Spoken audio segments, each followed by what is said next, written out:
ఈరోజు మనం polity and governance topic vision September 2021 లో ఫస్ట్ మన టాపిక్ వచ్చేసి సోషల్ అకౌంటబిలిటీ. ఈ సోషల్ అకౌంటబిలిటీ న్యూస్లో ఎందుకు ఉందంటే, రాజస్థాన్ స్టేట్ మొత్తం క్యాంపెయిన్ స్టార్ట్ చేసింది సోషల్ అకౌంటబిలిటీ లా వచ్చే అసెంబ్లీ సెషన్లో ఇంప్లిమెంట్ చేయాలి అని.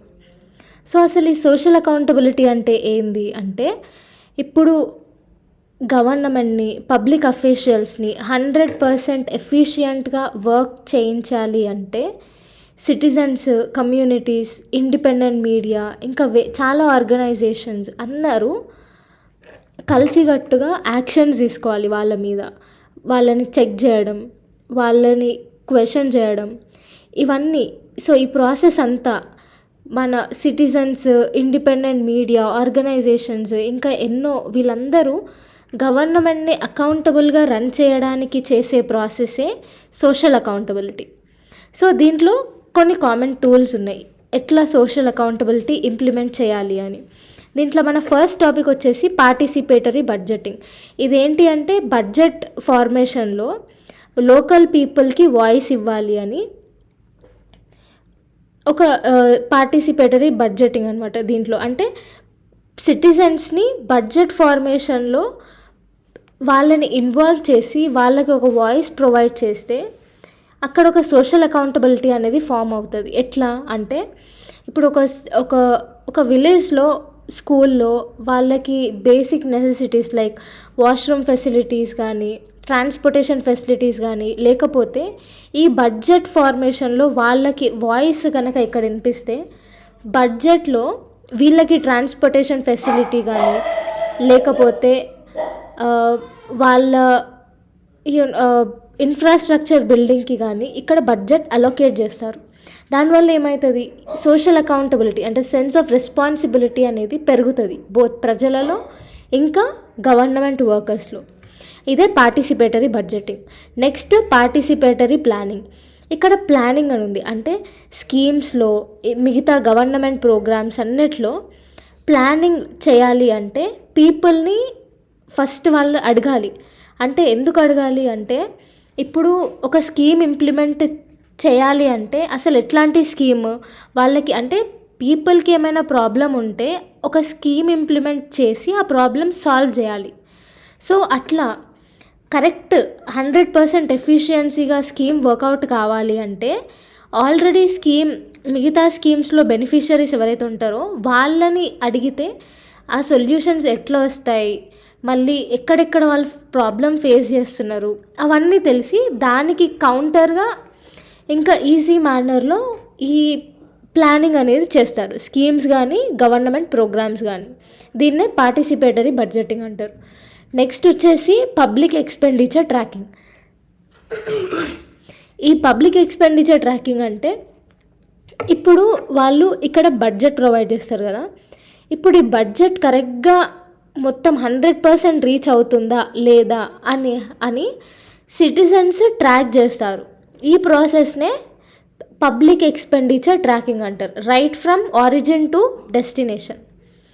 Next citizens report card. ఈ పేరులోనే అర్థమవుతుంది, సిటిజన్స్ రిపోర్ట్ కార్డ్ ఇస్తారు. ఎవరి మీద, గవర్నమెంట్ అఫీషియల్స్ మీద, వాళ్ళ వర్కింగ్ ప్రాసెస్ మీద సిటిజన్స్ రిపోర్ట్ కార్డ్ ఇస్తారు. సో ఇది ఎట్లా వస్తుంది, కొన్ని సర్వేస్ అనేవి నిర్వహించి సిటిజన్స్ రిపోర్ట్ కార్డ్ అనేది ప్రొవైడ్ చేస్తారు. దానివల్ల ఎవరెవరు ఎంత అకౌంటబిలిటీ ఉన్నారు, ఎక్కడ లూప్ హోల్స్ ఉన్నాయి అవన్నీ తెలుస్తాయి. నెక్స్ట్ వచ్చేసి కమ్యూనిటీ స్కోర్ కార్డ్. ఇది హోల్ కమ్యూనిటీ వైజ్గా, అంటే ఇప్పుడు ఒక కమ్యూనిటీలో ఆ వర్కర్ అంటే ఒక పబ్లిక్ సర్వెంట్ కరెక్ట్గా వర్క్ చేస్తున్నాడా, అక్కడ ఏమేం ప్రాబ్లమ్స్ ఉన్నాయి అని కమ్యూనిటీ వైజ్గా వాళ్ళు తెలుసుకుంటారు. సోషల్ ఆడిట్ ఏంది అంటే, బోత్ అఫీషియల్స్ అంటే గవర్నమెంట్ సైడ్ నుంచి అండ్ పబ్లిక్ సర్వెంట్స్ వీళ్ళందరూ, మళ్ళీ సిటిజన్స్, వీళ్ళిద్దరూ ఒక స్టేజ్లో మాట్లాడతారు. అంటే పబ్లిక్ హియరింగ్ ఉంటుంది, వీళ్ళ ప్రాబ్లమ్స్ ఏంటి, ఈ సిటిజన్స్ ప్రాబ్లమ్స్ విని వాళ్ళు ఎట్లా అప్రోచ్ కావాలి అవన్నీ సొల్యూషన్ ఆన్ ద స్పాట్ చేయాలి. దీన్నే సోషల్ ఆడిట్ అంటారు. అంటే ఎక్కడెక్కడ ఎవరెవరు తప్పు చేస్తున్నారు అవన్నీ సిటిజన్స్ ఆ మీటింగ్లో చెప్పే రైట్ ఆ సిటిజన్స్కి ఉంటుంది. సో ఇదంతా సోషల్ ఆడిట్ అంటారు. Next citizen charter. Citizens charter అంటే ఇప్పుడు ఒక గవర్నమెంట్ ఒక బ్రిడ్జ్ కానీ ఏదైనా ఒకటి కడుతుంది అనుకోండి. సో దాని గురించి పూర్తి డీటెయిల్స్ సిటిజన్స్కి ఒక డాక్యుమెంట్ రూపంలో ఇస్తుంది. దాన్నే సిటిజన్ చార్టర్ అంటారు, అంతే. Next need for social accountability. అసలు మనం సోషల్ అకౌంటబిలిటీ ఎందుకు ఉంచుకోవాలి అంటే to compensate for limitations of traditional mechanisms. అంటే ఇప్పుడు ఎలక్షన్స్ ఉంటాయి, ఎలక్షన్స్ 100% రియల్గా జరుగుతుందని ఏం లేదు. ఎందుకంటే మాల్ ప్రాక్టీస్, మళ్ళీ చాలా కరప్షన్ జరుగుతుంది ఎలక్షన్స్లో. దానివల్ల ఏంటి, మనం టోటల్ డెమోక్రసీని అచీవ్ చేయలేకపోతున్నాం. సో దాన్ని కౌంటర్ చేయడానికి ఈ కరప్షన్, మళ్ళీ 100% ఫండింగ్ ఎక్కడ కావాలో అక్కడ ఫండింగ్ లేకపోవడం, ఇవన్నిటిని కౌంటర్ చేయడానికి సోషల్ అకౌంటబిలిటీ అనేది చాలా ఇంపార్టెంట్. Next improved governance. అంటే ఇప్పుడు డీసెంట్రలైజేషన్ చేయాలి. అంటే ప్రతి లోకల్ ఏరియాకి ఒక వర్కర్ అంటే పబ్లిక్ సర్వెంట్ కరెక్ట్గా సర్వ్ చేయాలి దాన్ని. సో అట్లా డీసెంట్రలైజేషన్ ఇంప్రూవ్ చేసి గవర్నెన్స్ ఇంప్రూవ్ చేయాలి. ఈ గవర్నెన్స్ ఇంప్రూవ్ చేయడానికి సోషల్ అకౌంటబిలిటీ అనేది చాలా అవసరం. Next citizens empowerment. వాళ్ళకి స్కీమ్స్ గురించి ఐడియా ఉండాలి, వాళ్ళ రైట్స్ గురించి ఐడియా ఉండాలి, ఇవన్నిటికీ అవేర్నెస్ రేజ్ చేయాలి. సో దీనికి సిటిజన్ ఎంపవర్మెంట్ కోసం సోషల్ అకౌంటబిలిటీ కావాలి. So next challenges and vulnerabilities inherent to social accountability efforts.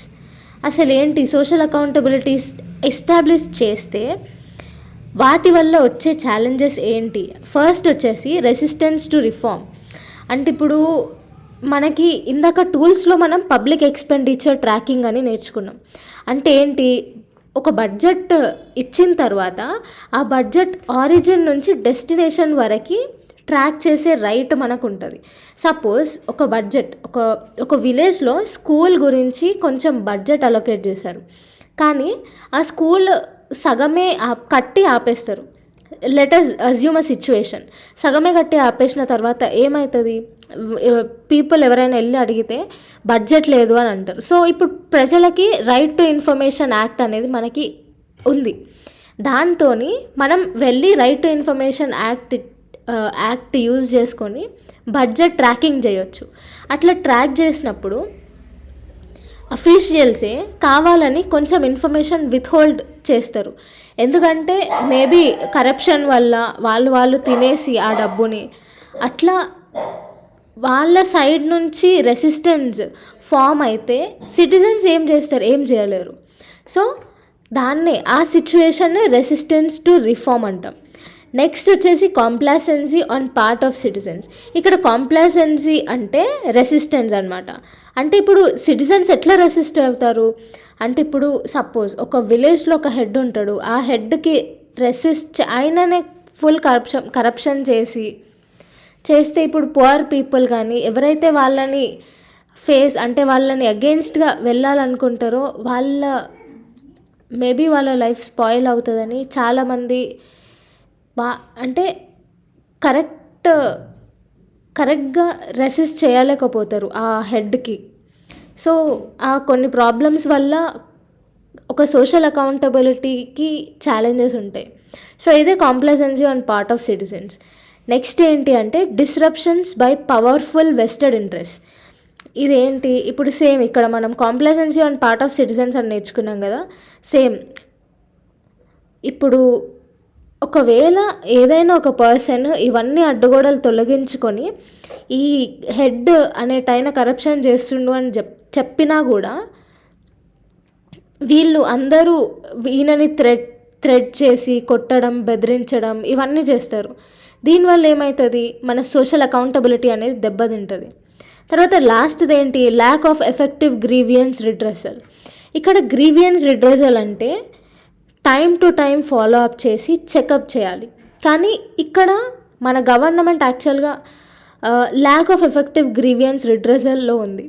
అంటే ఏంటి, ఇప్పుడు హరితహారం తీసుకోండి, మొత్తం ఒక విలేజ్లో మొత్తం ఫర్ ఎగ్జాంపుల్ నేను చెప్తున్నా, మొత్తం విలేజ్లో చెట్లు నాటారు. చెట్లు నాటిన తర్వాత అంతే ఇంకా వదిలేస్తారు, వాటర్ పోయారు. దాన్ని ఏమంటారు? Lack of effective grievance redressal అంటారు. అంటే time to time follow up చేయాలి, టైం టు టైం వాటర్ ఇవ్వాలి ఆ చెట్లకి, అప్పుడే అవి బతుకుతాయి. వాటర్ ఇవ్వకపోతే no use of implementing those schemes, right?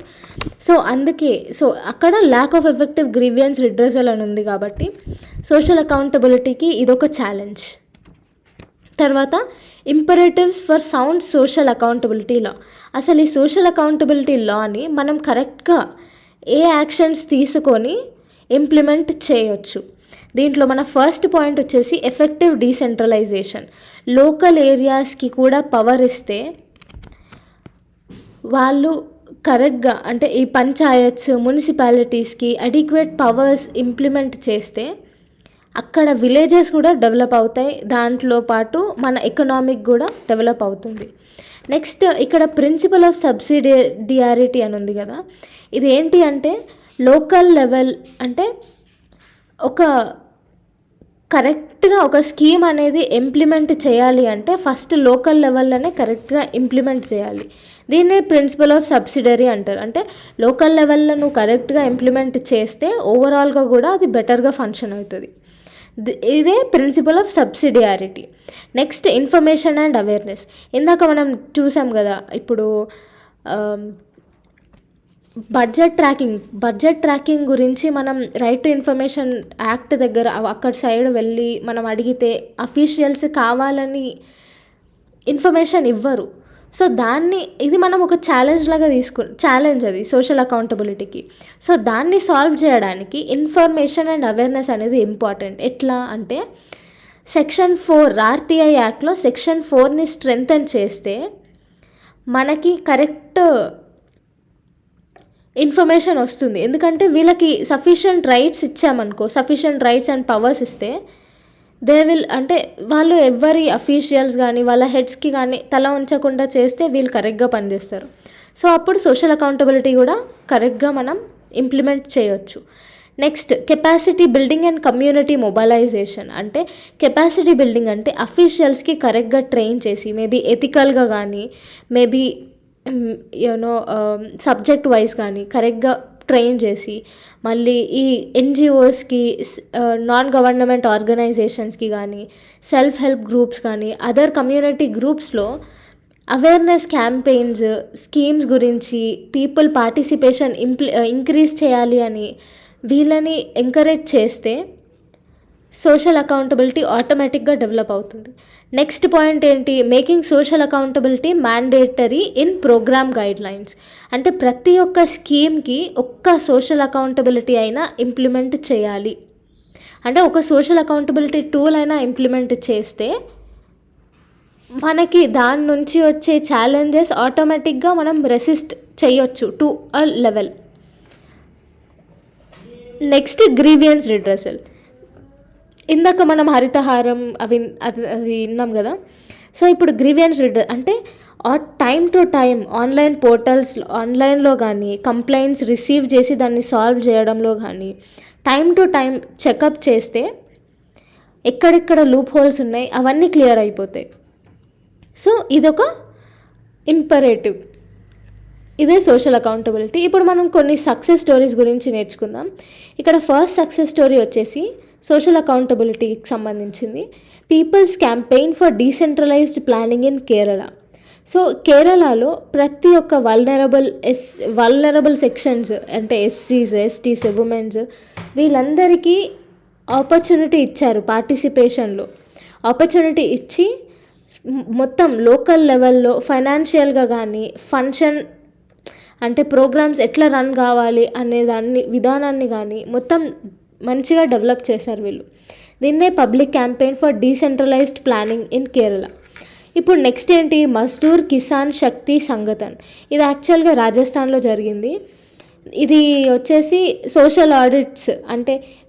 Social audits అంటే పబ్లిక్ అఫీషియల్స్ని, సిటిజన్స్ని ఒకే ప్లాట్ఫామ్ మీద పెట్టి క్వశ్చన్స్ అడగడం, మళ్ళీ వాళ్ళకున్న ప్రాబ్లమ్స్ సాల్వ్ చేయడాన్ని సోషల్ ఆడిట్స్ అంటారు.